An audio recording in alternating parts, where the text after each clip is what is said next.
मंदिर का निर्माण करवा रहे हैं। उस मंदिर का दरवाजा बनवाने के लिए उन्हें चंदन की लकड़ी चाहिए, किंतु चंदन की लकड़ी वसंतपुर में नहीं मिलती।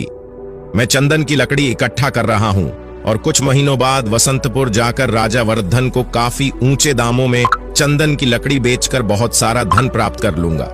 तब तुम मुझसे शादी करोगी। रमा ने इस बात का कोई जवाब नहीं दिया। मोहन की बात सुनकर वह वहां से चली गई। अपने घर पहुंचने पर वह सोचने लगी, मोहन बहुत ही गरीब है, जंगल से लकड़ियां काट कर लाता है और उन्हें बेचकर अपना और अपनी मां का पेट जैसे तैसे पालता है। मुझे भला वो कैसे सुखी रख सकेगा। दूसरी तरफ मोहन भी बहुत उदास हो गया था। वह सोच रहा था, रमा ने मेरी बात का कोई उत्तर नहीं दिया। अरे, मैं तो उसके इशारों की सारी भाषा भी समझ लेता हूं। वह नहीं जानती कि मैं उससे कितना प्यार करता हूं। काश मैं उसे समझा सकता कि मैं उसे कभी कोई तकलीफ नहीं होने दूंगा। रमा का पिता भी अपनी गूंगी बेटी के लिए हमेशा परेशान रहता था। दिन यूं ही बीत रहे थे। मोहन रोज जंगल से लकड़ियां काटकर लाता और उन्हें बाजार में बेचता। एक दिन की बात है, हरिदास जब अपने खेतों से वापस अपनी झोपड़ी में आया तो अचानक उसकी तबीयत बहुत खराब हो गई। तब उसकी बेटी रमा ने देखा कि उसका पिता बहुत बीमार है, तो वह मोहन को बुलाकर घर में ले आई। मोहन ने जब हरिदास की तबीयत खराब देखी तो वह तुरंत वैद्य को बुलाकर ले आया, परंतु वैद्य जी द्वारा दी गई औषधि का हरिदास पर कोई खास प्रभाव नहीं पड़ रहा था। आखिर एक दिन हरिदास ने रमा से कहा, रमा बेटी, अब मैं बचूंगा नहीं।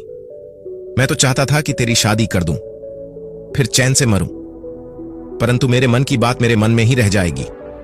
मगर मेरे जाने के बाद तू घबराना मत। पड़ोस के ही गांव शिवपुर में मेरा तांत्रिक दोस्त सुदामा रहता है।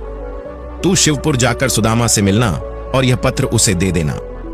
वह तेरे लिए कोई बहुत अच्छा बंदोबस्त कर देगा, बल्कि कोई अच्छा सा लड़का देखकर तेरा विवाह भी करवा देगा। फिर उसी दिन हरिदास की मौत हो गई।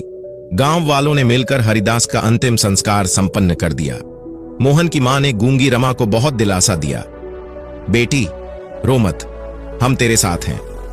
अगले दिन जब मोहन रमा के घर पर आया तो उसने देखा कि रमा अपना सामान एक पोटली में बांध रही थी।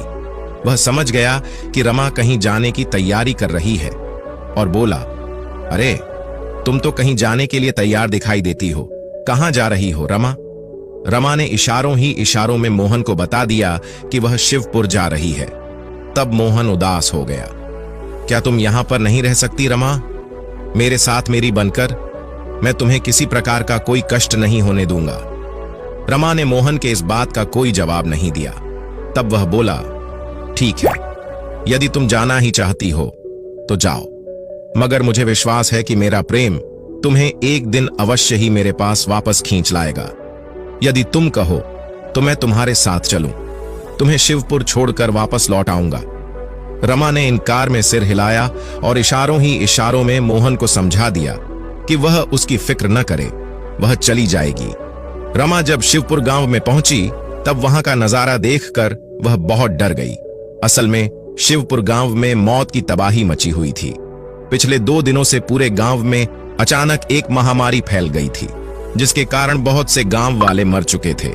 शिवपुर में हर जगह पर मृत्यु का तांडव देखती हुई रमा, ब्रांडेड प्रोडक्ट आपको लाइफ में आवश्यक है तो नीचे डिस्क्रिप्शन में व्हाट्सएप लिंक से वांटेड लिंक डाउनलोड करके ब्रांडेड प्रोडक्ट रिसीव कर सकते हैं। You need branded products in life, WhatsApp link is given below in description. Wanted link, download from that link and get wanted branded products.